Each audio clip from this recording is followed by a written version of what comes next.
নমস্কাৰ সকলোকে স্বাগতম জনাইছো আসাম ফক ডান্স টেলেণ্টৰ মজিয়ালৈ আৰু ষ্টুডিঅ'ত মই অলিম্পিক শ্ৰীৰাম গগৈ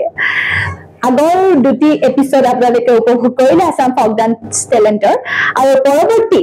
আজি আমি তৃতীয়টো এপিসোডত উপনীত হৈছোহি আপোনালোকে হয়তো নিশ্চয় আগ্ৰহী আজি এপিসোডত কেনে ধৰণৰ প্ৰতিযোগীসকল আমাৰ মাজত আছে তাক চাবলৈ নহয়নে গতিকে আজি আমাৰ মাজত উপস্থিত আছে আমাৰ অতিথি বিচাৰক হিচাপে পূৰ্বৰ এপিসোডতে উপস্থিত থকা আমাৰ সকলোৰে শ্ৰদ্ধাৰ প্ৰবীণ বৰা ছাৰ লগতে পূৰ্বৰ এপিসোড কেইটিত আপোনালোকে দেখাৰ ধৰণে আমাৰ তিনিওগৰাকী বিচাৰক আমাৰ মাজত উপস্থিত আছে তেন্তে পলম নকৰাকৈ আমি আৰম্ভ কৰোঁ বা আমি যাব বিচাৰিম আমাৰ প্ৰথম প্ৰতিযোগীৰ মাজলৈ তৃতীয়টো এপিসোডৰ প্ৰথম গৰাকী প্ৰতিযোগীৰ নাম ঘোষণা কৰাৰ আগতে মই ক'ব বিচাৰিছো আসাম ফক ডান্স টেলেণ্টৰ যিটো ট্ৰফি সেই ট্ৰফিটোৰ বিষয়ে আপোনালোকে সকলোৱে দেখিছে তিনিটি পৰ্যায়ত অৰ্থাৎ ক খ আৰু গ তিনিটা শাখাত আমাৰ প্ৰতিযোগিতা অনুষ্ঠিত কৰি থকা হৈছে আৰু আটাইকেইটা শাখাৰ বাবে আছে এটা অতিকে আকৰ্ষণীয় অতিকে ধুনীয়া ট্ৰফি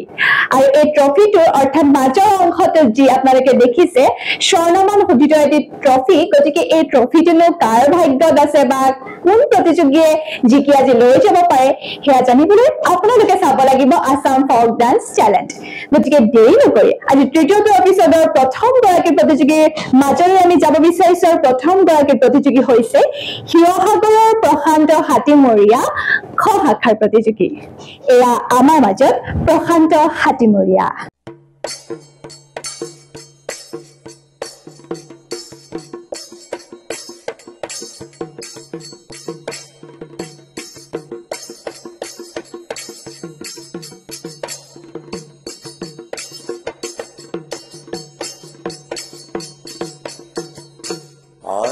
সৰস্বতী ও দেৱী পাৰ্বতী ও তোমালৈ মানি যাওঁ সেৱা তোমালৈ মানি যাওঁ সেৱা পূবে পশ্চিমে উত্তৰে দক্ষিণে ও আমাকো কৰিব দয়া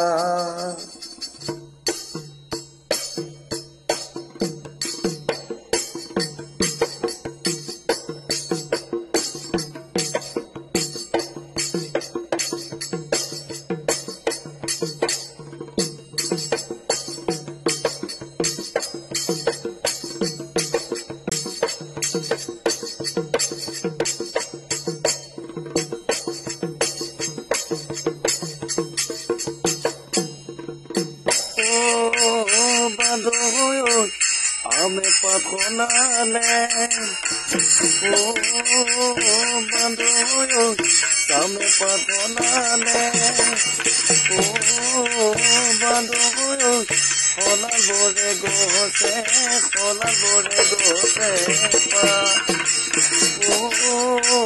বান্ধো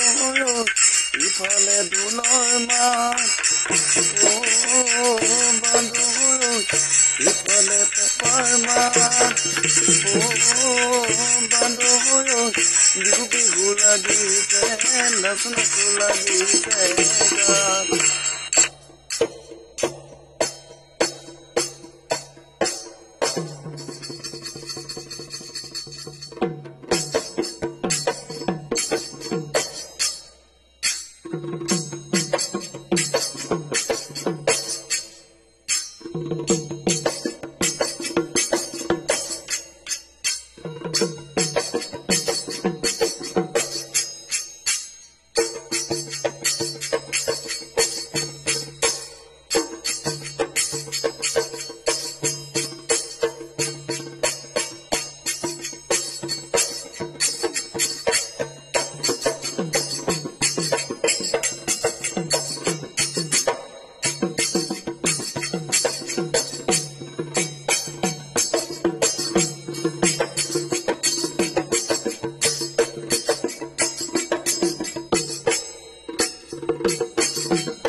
এখনি পাছফালে এখনি শিপিনী দুখনকৈ খাল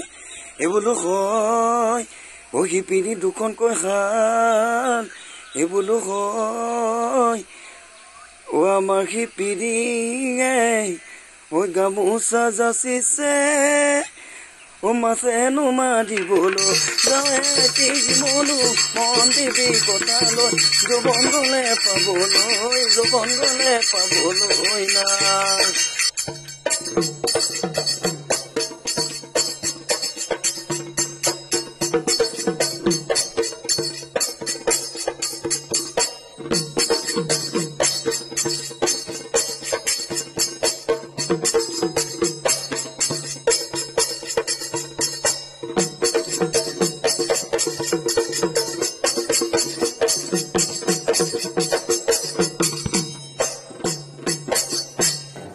ধন্যবাদ জ্ঞাপন কৰিছো প্ৰশান্ত হাতীমৰীয়ালৈ আপোনালৈ বহু বহু অভিনন্দন আৰু শুভেচ্ছা প্ৰদান কৰিছো আৰু লগে লগে যাব বিচাৰিছো আমাৰ বিচাৰকসকলৰ ওচৰতে প্ৰথমে আমি জানিব বিচাৰিম আমাৰ সুলেধৰ গগৈ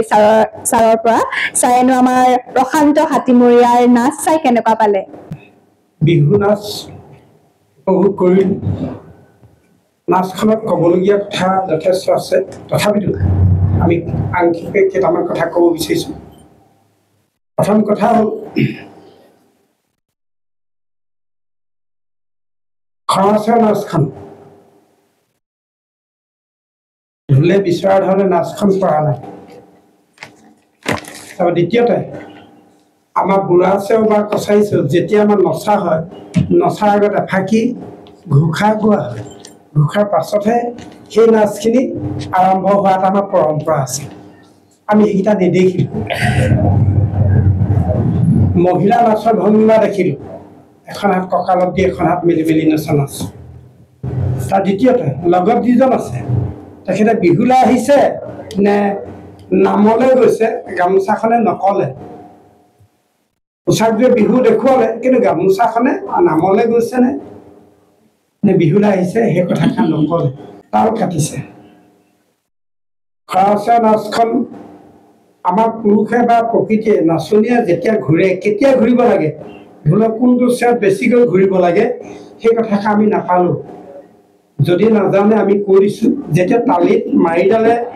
দিয়েগৈ দুইটা সংযোগ যেতিয়া হয় তেতিয়াই নাচখন বেছিকৈ ঘূৰে তুংগত উঠা বুলি কওঁ আমি সেই বস্তুবোৰ নেদেখিলোঁ আচলতে বা যে কি নহওক ইয়াৰ পাছত আমি পাম বুলি আশা ৰাখিছোঁ ভৱিষ্যত উজ্জ্বল কামনা কৰিলোঁ মোৰ ফালৰ পৰা মই শ্ৰদ্ধা নম্বৰ দিলোঁ ইয়াৰ পাছতে আমি যাব বিচাৰিছো আমাৰ সকলোৰে শ্ৰদ্ধাৰ নৰেন হাজৰিকা ছাৰৰ ওচৰলৈ ছাৰে বা প্ৰতিযোগীগৰাকীক লৈ কি মন্তব্য আগবঢ়ায় গগৈ ছাৰে গোটেই কথাখিনি কৈছে আৰু ময়ো ঠিক সেইখিনি কথাকে ক'লোহেঁতেন কিন্তু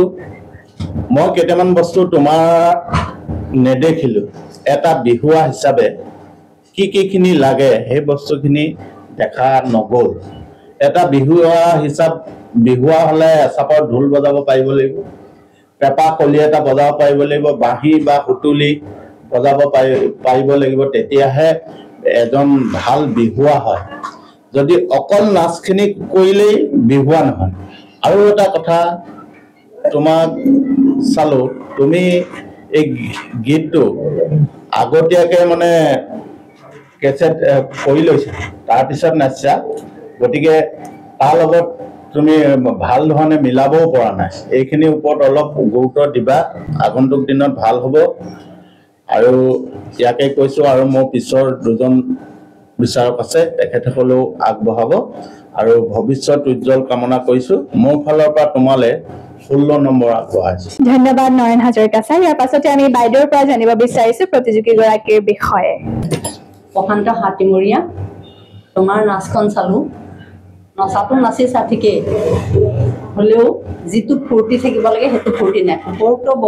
আমাৰ বিচাৰক দুজনে তোমাক ধুনীয়াকৈ খুটি নাটিখিনি কৈছে তাৰ মাজতে অকণমান নকলে নহয় কাৰণে ক'বলৈ বিচাৰিছোঁ তোমাৰ